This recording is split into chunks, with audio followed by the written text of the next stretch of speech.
วรมหาวิหารตำบลพระสิงห์อำเภอเมืองจังหวัดเชียงใหม่วันที่2ถึง13เมษายนพุทธศักราช2569วันพุธที่1เมษายนเวลา 14 นาฬิกาเชิญร่วมพิธีปลงผมณอาคารเรืองวิสุทธิ์โรงเรียนธรรมราชศึกษาวันพฤหัสบดีที่2เมษายนเวลา 8 นาฬิกาขอเชิญร่วมพิธีบรรพชาเป็นสามเณรณพระวิหารหลวงวัดพระสิงห์วรมหาวิหารร่วมเป็นเจ้าภาพบรรพชาสามเณรรูปละ 1,500 บาทหรือถ้าเป็นเจ้าภาพภัตตาหารน้ำปานะถวายสามเณรภาคฤดูร้อนทุกรูปติดต่อสอบถามรายละเอียดเพิ่มเติมได้ที่พระครูปริยัติกิจจาภิวัตรโทรศัพท์0892642485หรือบริจาคสมทบทุนได้ที่ธนาคารกรุงไทยชื่อบัญชีโรงเรียนธรรมราชศึกษาเลขที่บัญชี 5400138 136 ได้ตั้งแต่วันนี้เป็นต้นไป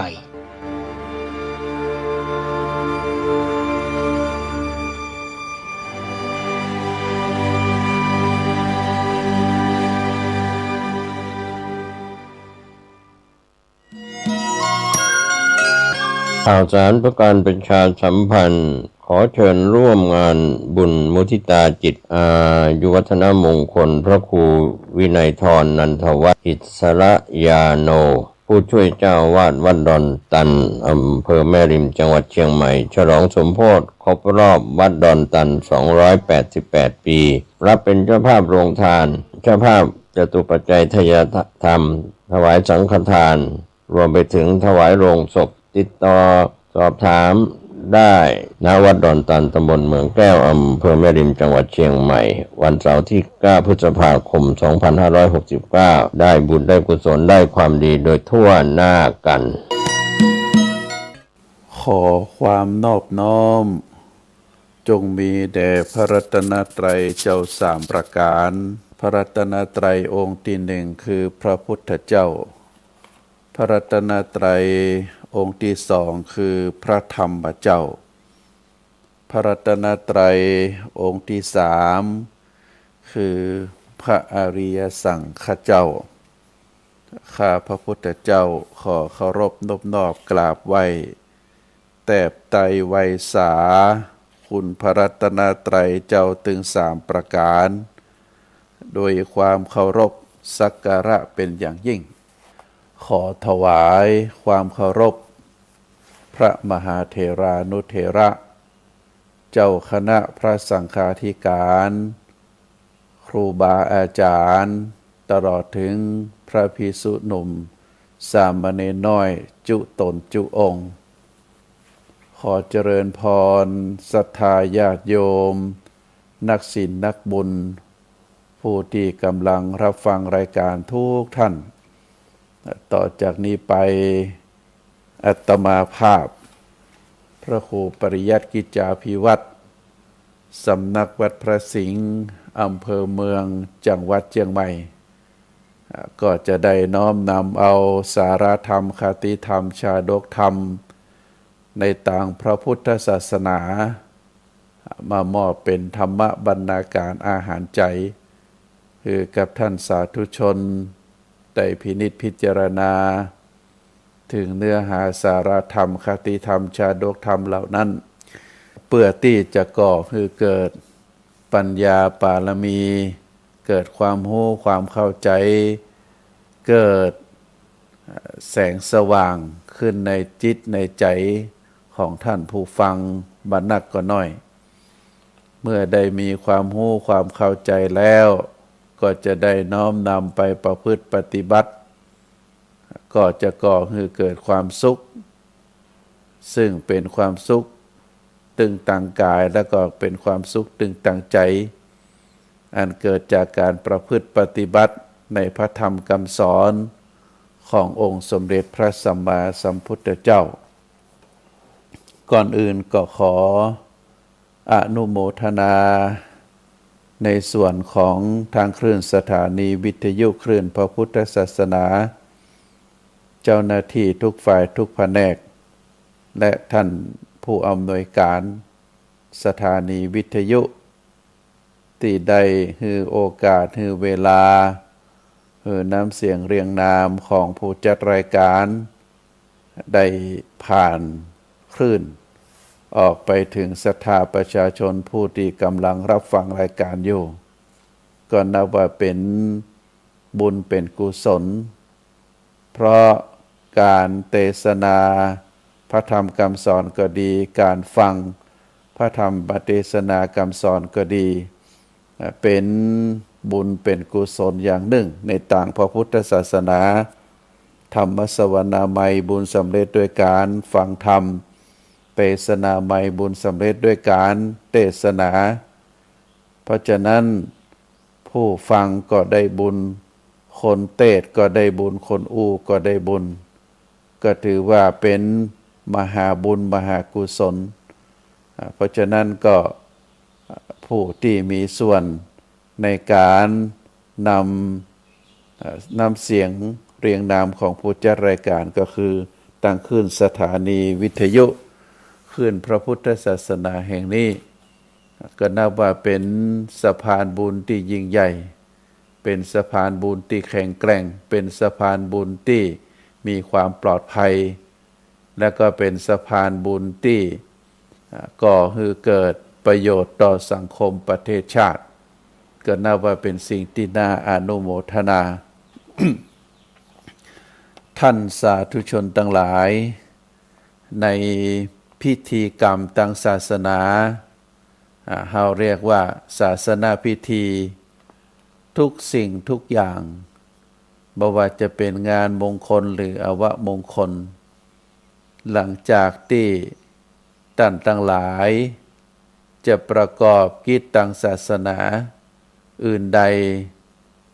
สิ่งหนึ่งที่เราได้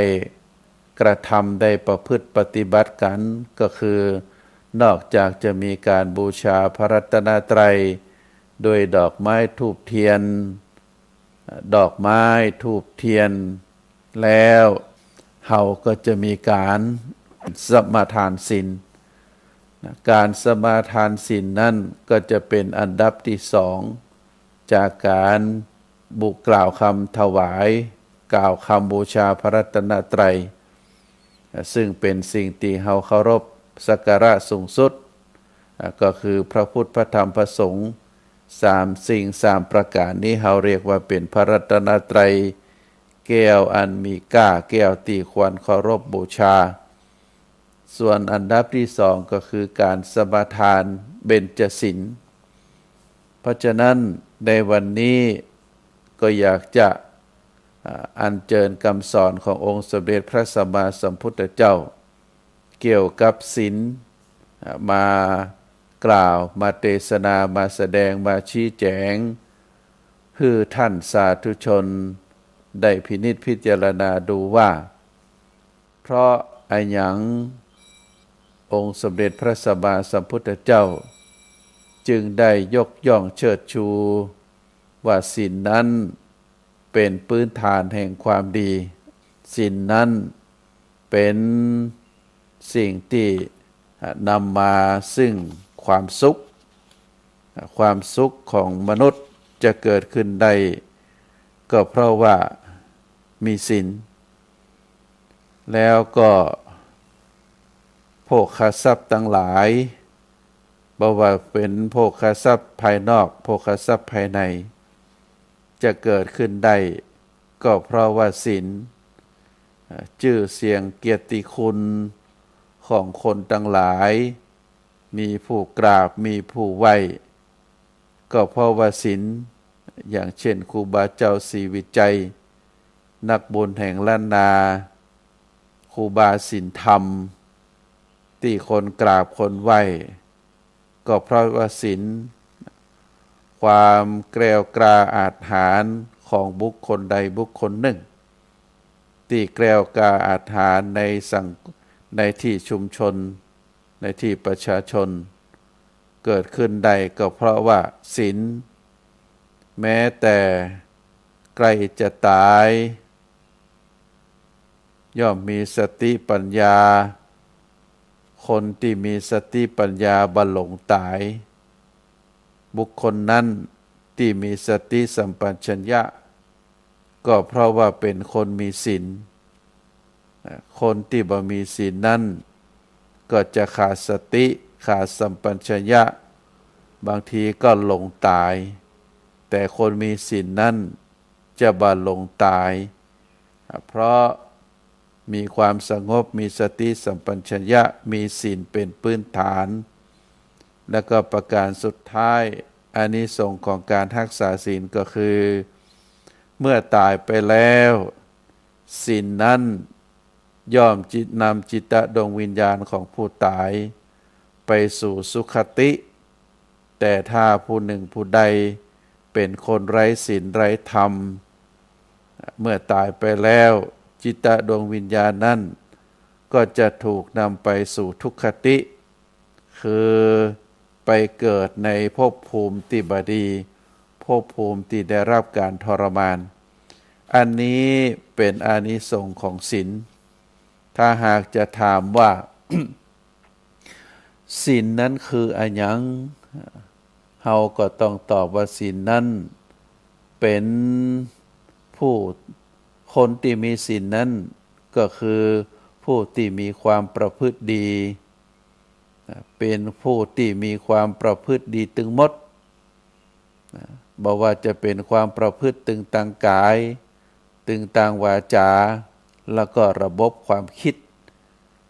เราเรียกว่าเป็นผู้ที่มีความประพฤติดี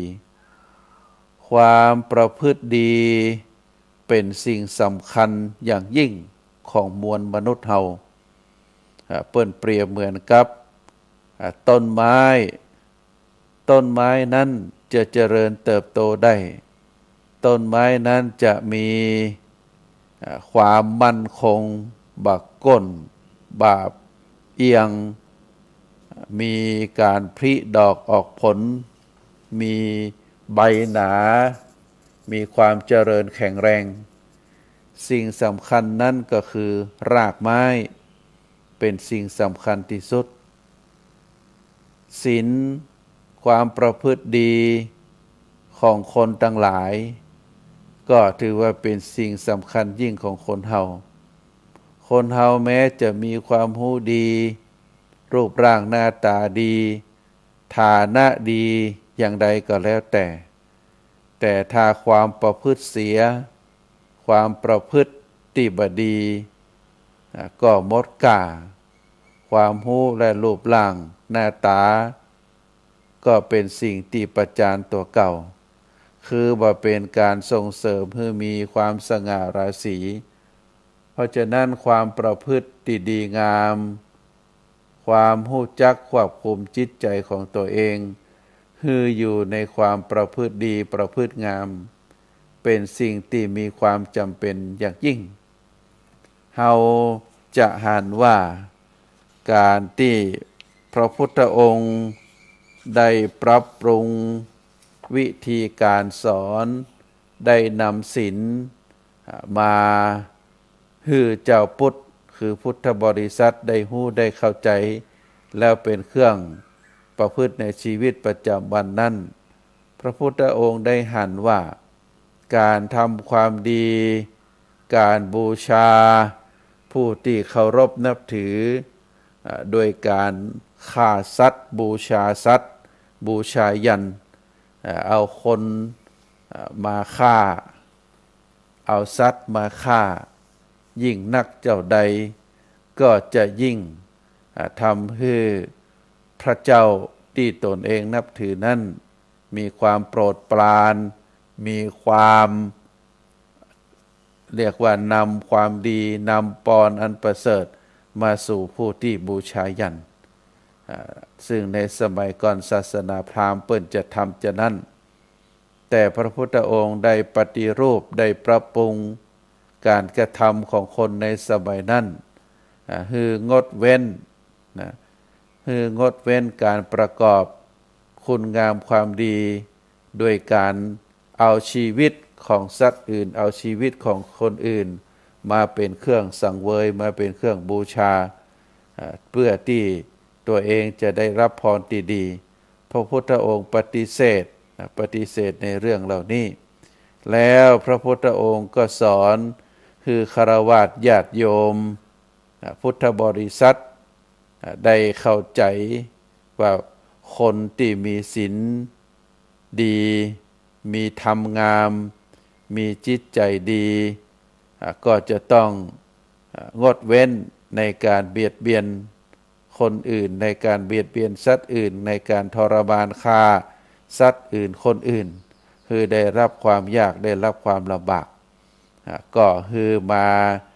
ตั้งจิตตั้งใจประพฤติวัดปฏิบัติธรรมโดยการสมาทานศีลถึง5 ข้อศีลถึง5 ข้อนั้นก็เป็นเครื่องประกันคุณงามความดีเป็นเครื่องประกันว่าบุคคลนั้นมีจิตใจงามมีจิตใจดีเพราะได้รักษาศีลครบถึง5 ข้ออย่างน้อยก็มีศีลถึง5 ข้อเพราะฉะนั้น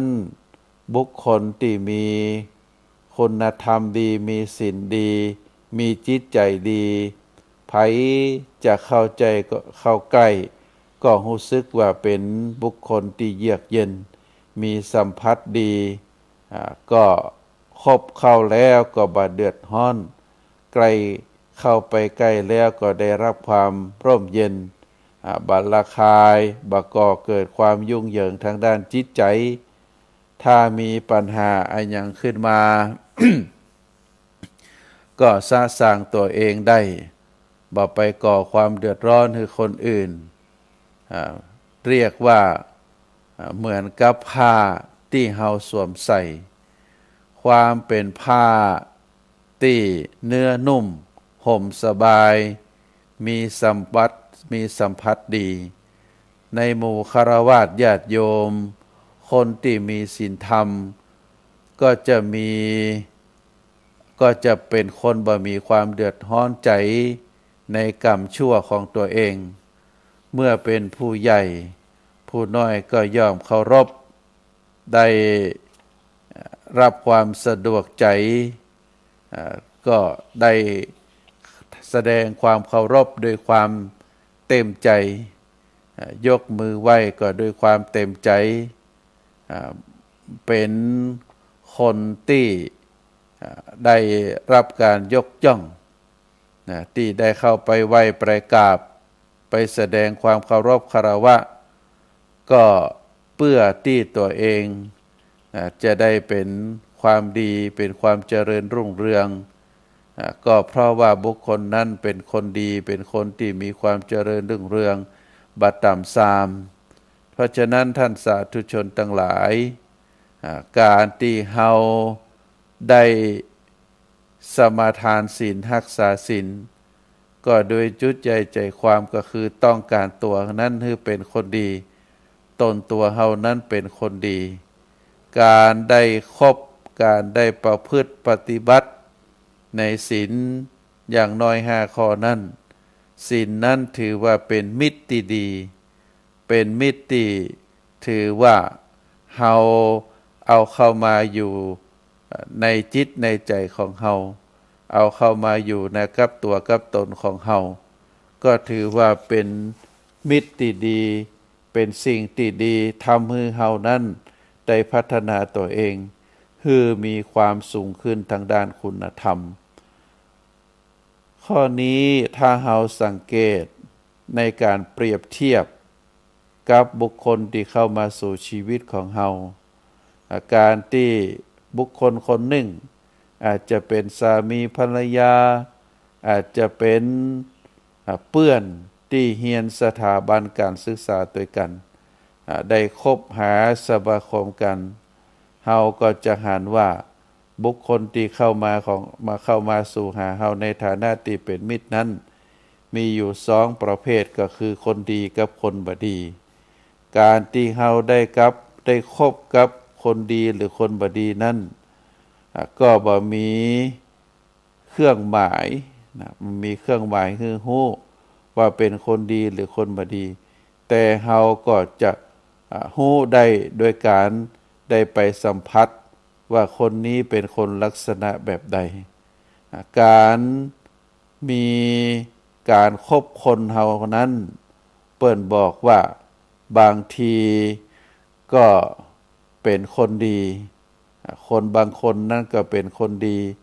บางคนก็เป็นคนบดีที่เฮาเรียกว่าเป็นมิตรดีมิตรชั่ว การที่เฮาเข้าไปคบคนบดีก็จะสร้างความเดือดร้อนให้แก่ตัวเองบางทีเฮาได้คบคนดีคนดีนั้นก็จะส่งผลให้เฮานั้นบ่ได้รับความเดือดร้อน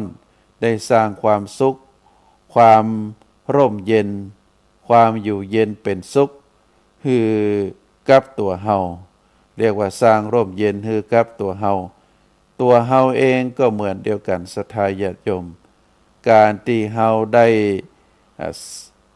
ด้สร้างคุณธรรมคือกับตัวเฮาเองนั้นเปรียบเหมือนกับเฮาได้คบมิตรที่ดี มิตรนั้น มีสองลักษณะก็คือมิตรภายนอกแล้วก็มิตรภายในมิตรภายนอกก็หมายถึงบุคคลอื่นบ่ใช่ตัวตนเฮาเองส่วนมิตรภายในก็หมายถึงจิตใจของเฮาคุณงามความดีหรือความชั่วความบดีอันนั้นเป็นมิตรอยู่ในใจของเฮาเรียกว่าเป็นมิตรภายในท่านสาธุชนทั้งหลายมิตรชั่วหรือมิตรดีบัจจัยมีเฉพาะภายนอกอย่างเดียวตัวของเฮาบางทีก็เป็นมิตรชั่วของตัวเองสร้างความเดือดร้อนคือกับตัวเก่าหรือบางทีบางครั้งก็เป็นมิตรที่ดีของตัวเองสร้างความร่มเย็นเป็นสุขสร้างความร่มเย็นให้กับตัวเองเปิ้นบอกว่ามิตรภายนอกบ่สำคัญเท่าใดบ่สำคัญเท่ากับมิตรภายในตัวของเฮาเองบางทีก็เป็นคนพาลบางทีก็เป็นบัณฑิตบางทีก็เป็นคนเรียกว่าแย่เอามากๆบางทีก็เป็นคนดีที่น่าชื่นชมเพราะฉะนั้นในการพิจารณาให้ลึกลงไปพิจารณาให้ลึกลงไปว่าเฮาเป็นมิตรกับตัวเองแต่ก่อเฮาเป็นมิตรกับตัวเฮาหรือว่าเฮาฮักตัวเองก่อแต่ก็มีการกระทำเรียกว่าเป็นการเบียดเบียนตัวเก่าภัยจะป้องกันได้ในเมื่อตัวเฮาเองนั้นก็ยังเบียดเบียนตัวเองเป็นมิตรชั่วของตัวเองเป็นโจรในตัวเองเหมือนกับโจรที่เกิดขึ้นในบ้านเฮือนของตัวเก่าคนในบ้านอยู่ในบ้านด้วยกันแต่บ่มีความซื่อสัตย์เฮาก็จะป้องกันยากโจรภายนอกเฮาก็ยังมีประตูมีรั้วอย่างป้องกันได้มีกุญแจป้องกันได้แต่โจรที่เกิดขึ้นภายในอยู่ตัวกันตึงวันเป็นคนขี้ลักขี้จกเป็นคนไว้ใจบ่ได้อันนี้ยากที่จะป้องกันได้แต่ที่สำคัญที่สุดก็คือตัวเฮาเองความคิดในตัวเฮานี้ก็จะก่อให้เกิดเป็นความเดือดร้อนหรือเป็นความร่มเย็นให้แก่กับตัวเองก็ได้เพราะฉะนั้นโจรภายในก็คือความคิดเมื่อความคิดในสิ่งก่อให้เกิดสิ่งที่ดีความคิดในต่างที่ดีเป็นความคิดที่ดีก็จะส่งผลให้การกระทำกรรมที่เป็นสิ่งที่ดีแต่ถ้าความคิดนั้นเป็นความคิดที่บ่ดีเป็นความคิดแบบโจรเป็นความคิดที่ชั่วก็จะก่อให้เป็นความคิดที่สั่งให้มีการกระทำกรรมที่ในทางที่ชั่วในทางที่บ่ดีเพราะฉะนั้นท่านสาธุชนทั้งหลายมิตรที่เฮาเกิดขึ้นกับตัวเฮานั้นถ้าเป็นมิตรที่บ่ดีเป็นสิ่งที่บ่ดีก่อให้เกิดในจิตในใจของเฮาก็จะต้องละทิ้งหรือฆ่าความบ่ดีนั้น ออกไปจากจิตออกไปจากใจถ้าเฮาบ่ฆ่ามันมันก็จะฆ่าเฮาความวิตกกังวลท่านบอกว่าถ้าเฮาบ่ฆ่ามันมันก็จะฆ่าเฮาความวิตกกังวลความมกมุ่นความเดือดร้อนก็จะเกิดขึ้นกับตัวเฮาเพราะการกระทำของตัวเฮาเองถ้าเป็นสิ่งที่ดีก็เป็นเรื่องดีไปแต่ถ้าเป็นสิ่งที่ดีก็จะเป็นเรื่องดีเป็นความสุขเป็นความร่มเย็นแต่ถ้าเป็นสิ่งที่บ่ดีก็จะก่อให้เกิดความทุกข์ความเร่าร้อนความเดือดร้อนความทรมานเพราะฉะนั้นเฮาฆ่าความรู้สึกฆ่าความคิดฆ่าสิ่งที่บ่ดีฆ่าสิ่งที่บ่ใจมิตรที่ดีเฮาควรจะกระทำเพราะฉะนั้นก็บ่ควรที่จะคบคนชั่วบ่ควรที่สมาคมกับคนต่ำทรามแต่ควรคบกับบัณฑิตควรคบสมาคมกับคนที่มีคุณธรรมสูงพระพุทธองค์ได้ตรัสเตือนชาวพุทธของเฮาว่าเฮานั้นควรจะประพฤติปฏิบัติการสมาคมกับคนดียิ่งสำคัญที่สุดก็คือสิ่งที่อยู่ในใจของเฮาคือตัวเฮาเองเฮาจะสร้างตัวเฮาให้เป็นคนดีหรือจะสร้างให้เฮาเป็นมิตรที่ดีกับตัวเฮาหรือจะสร้างตัวเฮานั้นเป็นคนบ่ดีเป็นมิตรชั่วกับตัวเองอันนี้อยู่ที่เฮานะอยู่ที่เฮาตั้งหลายลักษณะ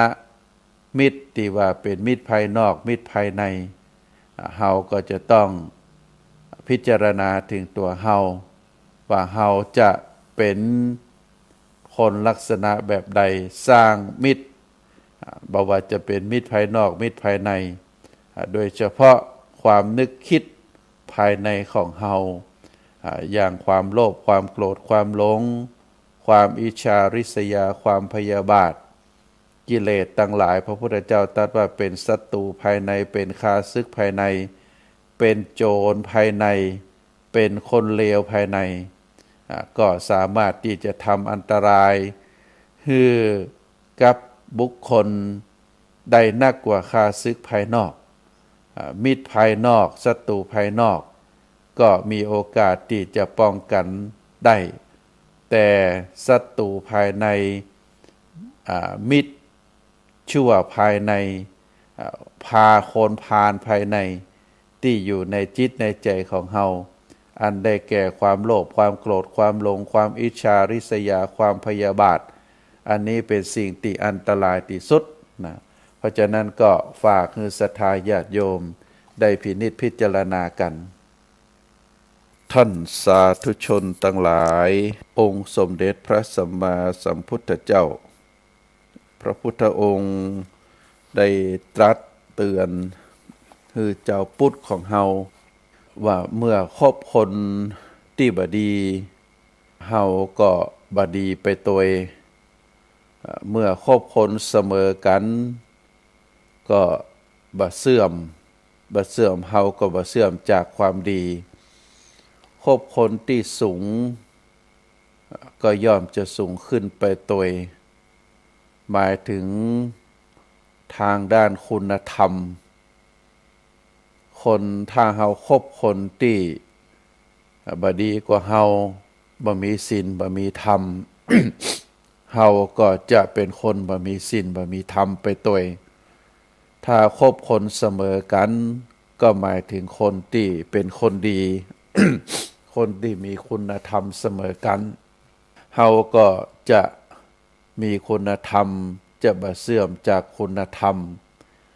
ถ้าคบคนที่มีคุณธรรมสูงเป็นคนดีเป็นบัณฑิตเฮาก็จะมีคุณธรรมที่สูงขึ้นไปเพราะเกิดจากการคบหาสมาคมฉะนั้นเฮาจึงควรจะเลือกคบคนที่มีคุณธรรมสูง เมื่อคบบัณฑิตบัณฑิตก็จะนำเฮาไปในทางที่ดีบ่มีทางเสื่อมพระพุทธดำรัสที่พระพุทธองค์ได้ตรัสเสริมในเรื่องของศีลเป็นต้นว่าคนทุศีลบ่มีสมาธิจิตใจบ่มั่นคงแม้จะมีอายุอยู่ถึง100 ปีก็สู้คนที่มีศีลมีสมาธิมีชีวิตอยู่เพียงวันเดียวบ่ได้อันนี้เป็นพุทธดำรัสที่ได้ตักเตือนเจ้าพุทธของเฮาคนทุศีลบ่มีสมาธิจิตใจบ่มั่นคงแม้จะมีอายุอยู่ในโลกนี้ถึง100 ปีก็สู้คนที่มีศีลมีสมาธิแม้จะมีชีวิตอยู่เพียงวันเดียวบ่ได้ก็จะหันว่าความสำคัญของคนมีศีลมีสมาธิเป็นคนที่มีประโยชน์เป็นคนที่มีคุณธรรมเพราะฉะนั้นศีลจึงเป็นฐานเป็นที่รองรับธรรมอย่างอื่นศีลคือความประพฤติดีงามคนสมัยใหม่หรือทรัพย์บางทรัพย์ที่เฮาใจสอดคล้องกันก็คือจริยธรรมหรือจริยศาสตร์ซึ่งแปลว่าศาสตร์ที่เป็นความประพฤติศาสตร์ที่คอยบอกว่าไอ้หยังผิดไอ้หยังถูกไอ้หยังดีไอ้หยังชั่วเปิ้นก็ใจคำว่าจริยศาสตร์หรือศีลธรรมคนที่มีศีลดีมีความประพฤติดีย่อมเป็นที่พึ่งที่ประเสริฐทั้งทางโลกและทางธรรมหมายความว่าทางโลกก็ต้องการคนดีมีศีลธรรมทางธรรมก็ต้องการคนมีศีลดีเป็นกุศลท่านอาจจะสงสัยว่าทำไมต้องเป็นศีลที่เป็นกุศลตัวศีลมีทั้งศีลที่เป็นกุศลและอกุศลศีลในที่นี้หมายถึงระบบความประพฤติ ความประพฤติทางกายความประพฤติทางวาจาระบบความประพฤติที่เป็นกุศลและทำอยู่ประจำก็เป็นศีลที่เป็นกุศลส่วนศีลที่เป็นอกุศลก็คือความประพฤติบดีบ่ว่าจะเป็นทางกายบ่ว่าจะเป็นทางวาจาเฮาก็เรียกว่าเป็นความประพฤติที่เป็นอกุศลเพราะฉะนั้นบางทีในพระพุทธวจนะก็จะจำกัดความเอาไว้ว่าศีลที่เป็นกุศลมีความบ่เดือดร้อนใจเป็นอานิสงส์ส่วนศีลที่เป็นกุศลก็จะมีความเดือดร้อนใจเป็นอานิสงส์แล้วก็ผู้ที่ทุศีลผู้ที่มีศีลย่อมบ่เดือดร้อนผู้ที่มีศีลย่อมบ่เดือดร้อนย่อมได้รับความเย็นตึงตังกายตึงตังใจเหมือนบุรุษหรือสตรีที่ชำระสะสางอาบน้ำต่างกายให้เรียบร้อยแล้วก็นั่งพักผ่อนใต้ร่มไทรใหญ่ย่อมจะเยือกเย็นหรือแม้แต่เฮาท่านทั้งหลายคราใดที่เฮาได้ชำระร่างกายได้อาบน้ำโดยน้ำเย็นได้ฟอกสบู่ได้สระผมแล้วก็เอาผ้า7 ตัวมา7 ตัวให้แห้งเรียบร้อยนุ่งผ้าผืนใหม่ใส่เสื้อผืนใหม่เรียบร้อยแล้วก็นั่งในสถานที่เย็นที่บ้านเฮาอาจจะมีพัดลมพัดเปิดแอร์ก็แล้วแต่อันนั้นคือความเยือกเย็นที่เกิดขึ้นทางกายส่วนคนที่รักษาศีลคนที่มีศีล ก็จะเช่นเดียวกัน คือเมื่อได้นั่งได้นอนที่ใดก็แล้วแต่ก็จะมีความเยือกเย็นตึงกายเยือกเย็นตึงใจเยือกเย็นตึงวาจาเพราะอานิสงส์ของการรักษาศีลศีลนั้นเมื่อผู้ใดผู้หนึ่งได้รักษาแล้วย่อมมีอานิสงส์เกิดขึ้นประการที่หนึ่งก็คือได้โภคทรัพย์เป็นจำนวนนักอันเกิดจากความบ่ประมาทศีลถึง5 ข้อถ้าไผ่ได้ประพฤติปฏิบัติเป็นประจำทรัพย์สินของบุคคลนั้นก็บ่มีอันสูญหายบ่มีอันจะต้องจ่ายบ่มีอันที่จะต้องไปชำระคดีความทรัพย์สินมีเท่าใดก็จะมีเท่าอันแล้วก็จะพอกพูนขึ้นไปเรื่อยๆอันเกิดจากความบ่ประมาทเพราะเฮานั้นเป็นคนมีศีลมีธรรมมีความขยันแล้วก็บ่มีสิ่งใดที่จะต้องไปจ่ายที่มันบ่มีความจำเป็นแล้วก็บ่ต้องมาชำระคดีความ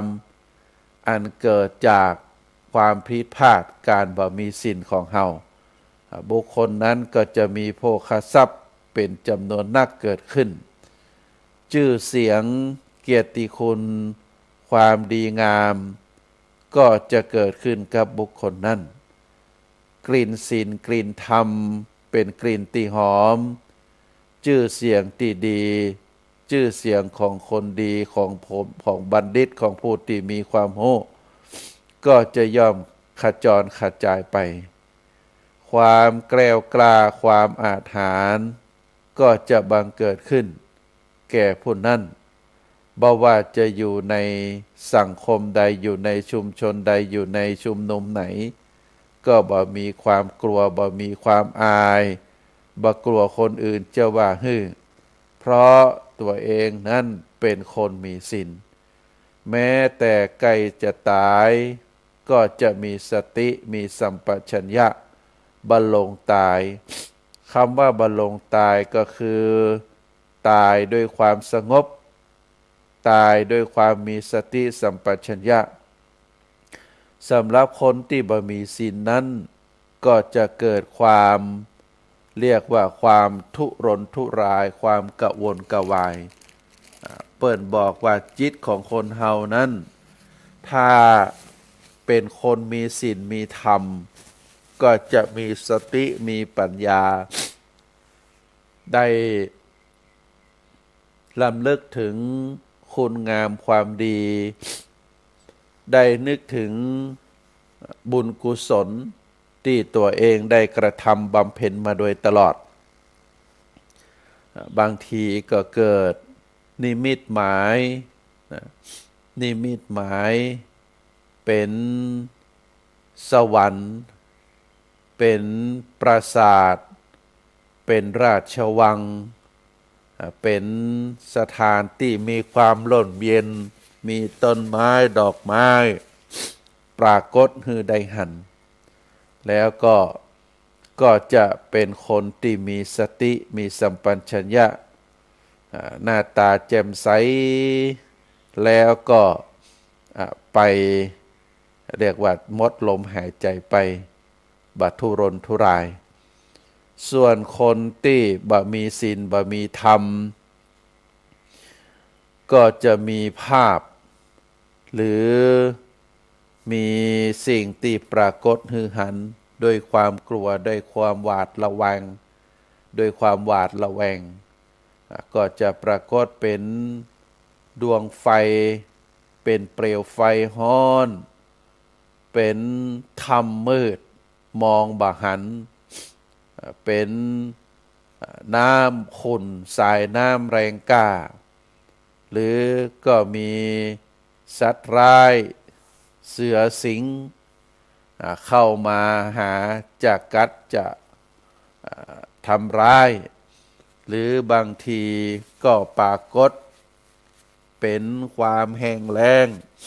เป็นสถานที่มีความแห้งแล้งหิวโหยก็จะปรากฏเป็นลักษณะแบบนี้ซึ่ง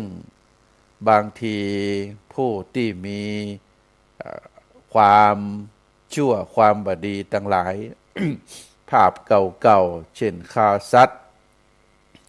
วิ่งหนีเจ้าหน้าที่อย่างอีเป็นต้นก็จะปรากฏคือผู้ที่กำลังจะตายกำลังจะเสียชีวิตเมื่อปรากฏสิ่งที่ปรากฏเป็นลักษณะที่บดีบงาม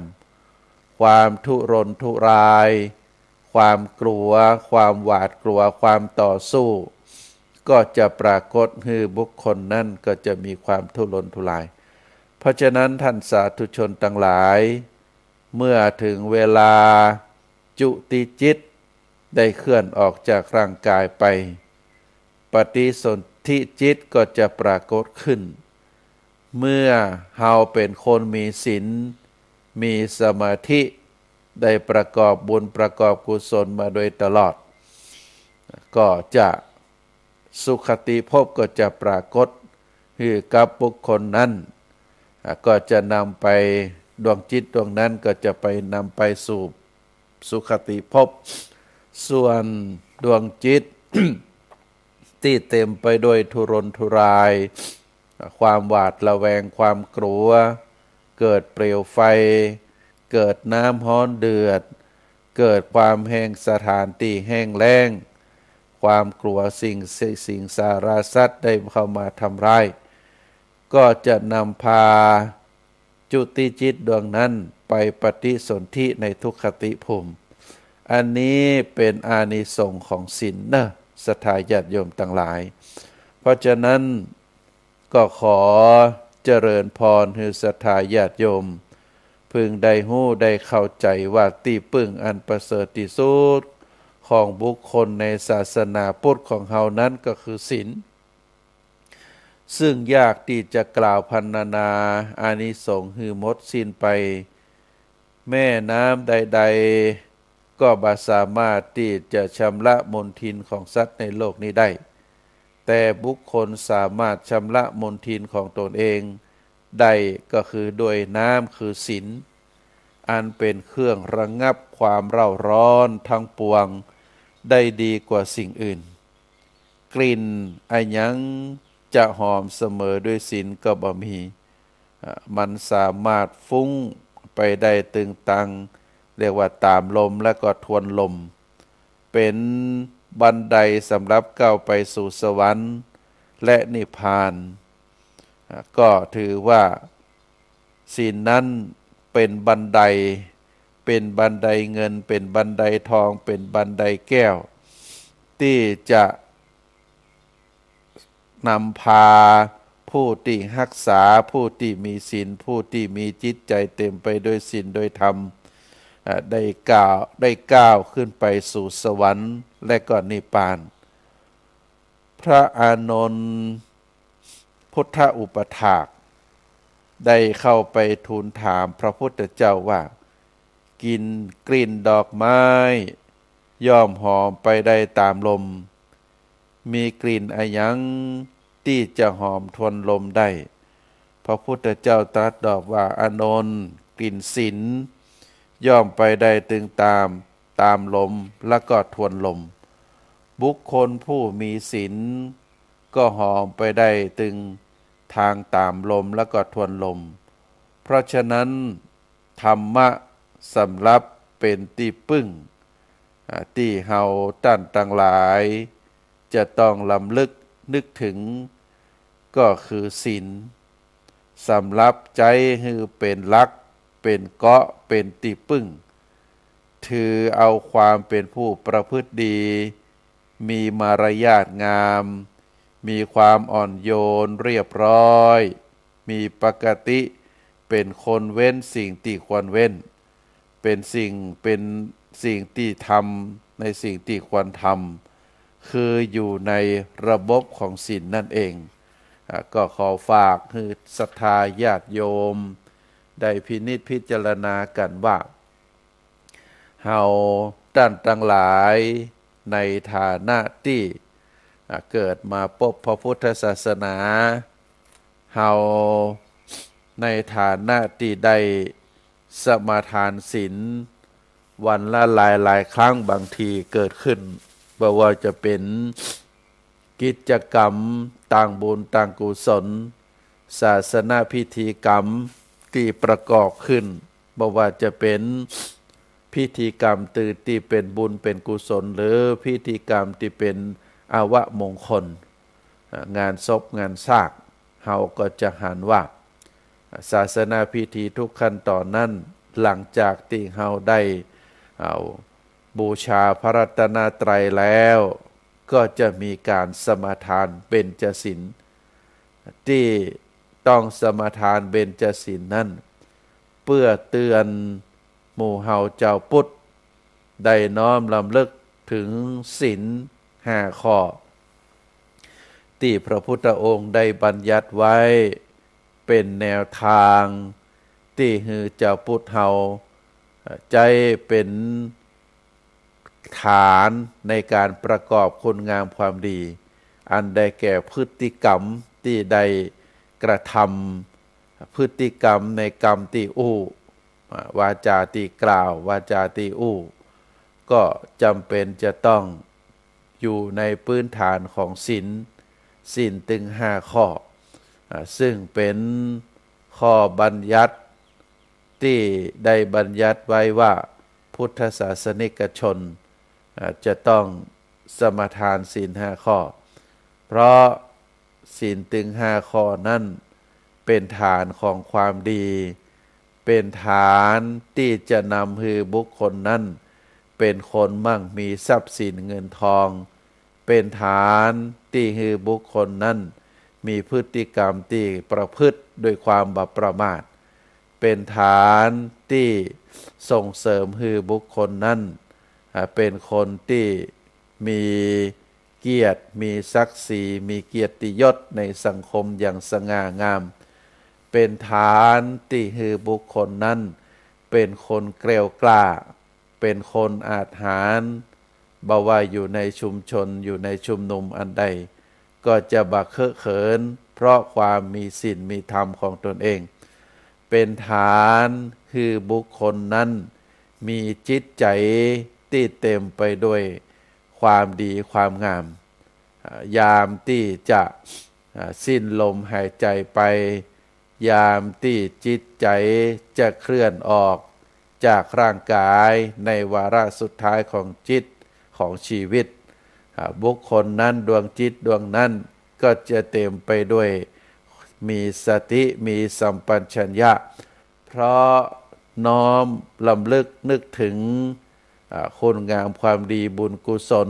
บุญศีลบุญทานที่ตัวเองได้กระทำบ่มีข้อบกพร่องแล้วก็ทำให้จิตเป็นสมาธิบักกระวนกระวายตรงกันข้ามดวงจิตของบุคคลที่เต็มไปด้วยตัณหาราคะเต็มไปด้วยบาปอกุศลก็จะมีสภาพที่แตกต่างกันผู้ที่มีศีลมีธรรมเป็นดวงจิตที่มีศีลเป็นดวงจิตที่มีสมาธิก็จะพบภาพที่ปรากฏเป็นภาพที่เป็นสวนดอกไม้รื่นรมเป็นสระน้ำที่ใหญ่มีความเยือกเย็นเป็นปราสาทราชวังเป็นสวนดอกไม้ก็ทำให้บุคคลนั้นเกิดสมาธิเกิดหน้าตายิ้มแย้มแจ่มใสตรงกันข้ามถ้าไผเป็นดวงจิตที่เป็นบาปอกุศลก็จะมีความกระวนกระวายมีการต่อสู้ภาพที่ปรากฏมาอาจจะเป็นภาพความเร่าร้อนเกิดจากเปลวไฟความเร่าร้อนที่เกิดจากพื้นแผ่นดินแห้งแล้งพอตั้งไหนก็บาหันภัยหรือเกิดการต่อสู้จากภาพที่ปรากฏเป็นภาพในถ้ำมืดมองบาหันอะไรยังหรือบางทีก็หันคนร้ายหันสิงสาราสัตว์จะเข้ามาทำร้ายตัวเก่าอย่างอีเป็นต้นเพราะฉะนั้นแม้แต่ดวงจิตที่ ปฏิสนธิได้จุติเคลื่อนออกไปแล้วได้ดับจิตแล้วบุญกุศลคุณงามความดีโดยเฉพาะศีลก็จะนำพาดวงจิตดวงนั้นไปปฏิสนธิในภพภูมิที่ดีเฮาเรียกว่าสุขติภูมิก็ฝากคือศรัทธาญาติโยมลองทบทวนว่าเฮานั้นเป็นดวงจิตแบบใดเป็นดวงจิตที่เต็มไปโดยศีลโดยธรรมหรือเป็นดวงจิตที่เต็มไปโดยบาปอกุศลเฮาก็จะต้องจำเป็นที่จะต้องชำระจะต้องรีบประพฤติตั้งแต่วันนี้เป็นต้นไปในช่วงสุดท้ายของรายการอาตมาภาพขอประชาสัมพันธ์งานบุญคือศรัทธาญาติโยมได้รับทราบได้รับเมตตาธรรมแจ้งจากท่านพระครูสันติเจติยากรหลวงพ่อเจ้าอาวาสวัดเกตการามตำบลวัดเกตอำเภอเมืองจังหวัดเชียงใหม่ หลวงพ่อได้เมตตาแจ้งว่าที่วัดเกตการามนั้นจะมีพิธีส่งน้ำพระธาตุเนอะศรัทธาญาติโยมโดยได้เอากำหนดวันที่22 พฤษภาคม22 พฤษภาคมนั้นเป็นวันวิสาขบูชาเป็นวันพระใหญ่ที่วัดเกตนั้นก็จะประกอบพิธีส่งน้ำพระธาตุเกตแก้วจุฬามณีเป็นพระธาตุประจำคนเกิดปีจอในเบื้องต้นก็จะมีการทำบุญตักบาตรแล้วก็ในเวลาประมาณ10 โมงก็จะได้กราบอาราธนานิมนต์พระสงฆ์มาเจริญพระพุทธมนต์สมโภชองค์พระเจดีย์ต่อจากนั้นก็จะเปิดโอกาสให้ศรัทธาญาติโยมได้ส่งน้ำพระธาตุเกตแก้วจุฬามณีก็คือพระธาตุประจำปีเกิดคนเกิดปีจอที่วัดเกตการามส่วนในยามค่ำคืน ในยามค่ำคืนก่อนจะมีเวียนเตียนก็จะได้กราบอาราธนานิมนต์พระมหาเถระได้มาเทศนาธรรมก็จะเป็นการเฉลิมฉลองในวันวิสาขบูชาวันพระสำคัญแล้วก็ได้ประกอบบุญประกอบกุศลเป็นพิเศษก็เป็นการน้อมรำลึกถึงพระคุณของพระพุทธเจ้าในเนื่องในวันคล้ายวันประสูติตรัสรู้และก็ปรินิพพานซึ่งเป็นมหาบุญมหากุศลศรัทธาญาติโยมสำหรับคนเกิดปีจอเป็นนักสัตว์ปีจอปีหมาก็ขอเชิญนะได้ไปร่วมกันพระธาตุที่เราจะไปบูชานั่นเปิ้นบอกว่าเป็นพระธาตุเกตแก้วจุฬามณีซึ่งพระธาตุจริงๆนั้นอยู่ในสวงสวรรค์แต่ว่าวัดเกตการามได้สร้างพระธาตุจำลองขึ้นมาแล้วก็ได้บรรจุพระบรมสารีริกธาตุขึ้นก็ได้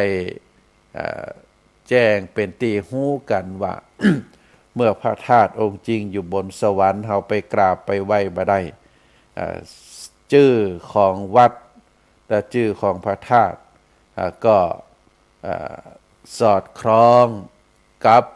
พระนามของพระธาตุของสวรรค์ก็คือเกตแก้วจุฬามณีเพราะฉะนั้น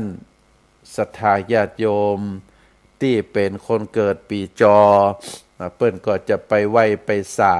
นะก็ไหว้ไปสาไปกราบไปไหว้ที่วัดเกตการาม